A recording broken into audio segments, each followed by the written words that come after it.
جب بھی میں نے ان خطوں کو پڑھا بلک بلک کے رونے کو دل چاہا. ایک بچی ہے گیا کہ اس نے خط لکھا کہ چچا جان میں نے جو ہے بڑی مشکل سے تلاش کر کے آپ کا جو ہے ایڈریس اور آپ کو ایک خط لکھ رہی ہوں, ایک مسئلہ معلوم کرنا ہے, اس کے لیے آپ کو زحمت دے رہی ہوں.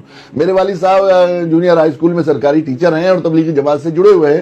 ہم 4 بہنیں ہیں, چاروں قبول صورت ہیں اور الحمدللہ چاروں گریجویٹ اور پوسٹ گریجویٹ ہو گئی ہیں. میری والدہ بیمار رہتی ہیں, والد صاحب کی تنخواہ میں ہم بچوں کا گھر کے اخراجات اور والدہ کی علاج ہی کا بڑی مشکل سے ہو پاتا ہے. تو اب شادیوں کے لیے جو مطالبات ہو رہے ہیں میرے والدین والد اس کے پورا کرنے پر قادر نہیں ہیں. اس کی وجہ سے چچا جان ہم اپنے والدین کے اوپر عذاب بن گئے. میں نے کب سے اپنے ماں باپ کو ہنستے ہوئے نہیں دیکھا. اور رات تہجد کی میں والد کی تہجد کی نماز کے بعد دعا میں والد کی سسٹیوں سے میری آنکھ کھل گئی. والد صاحب اپنے رب کے سامنے فریاد کر رہے تھے, رب کریم میری پھول سی بچیاں مجھ پر عذاب بن گئی ہیں, مجھے آپ اس عذاب سے کب نجات دیں گے؟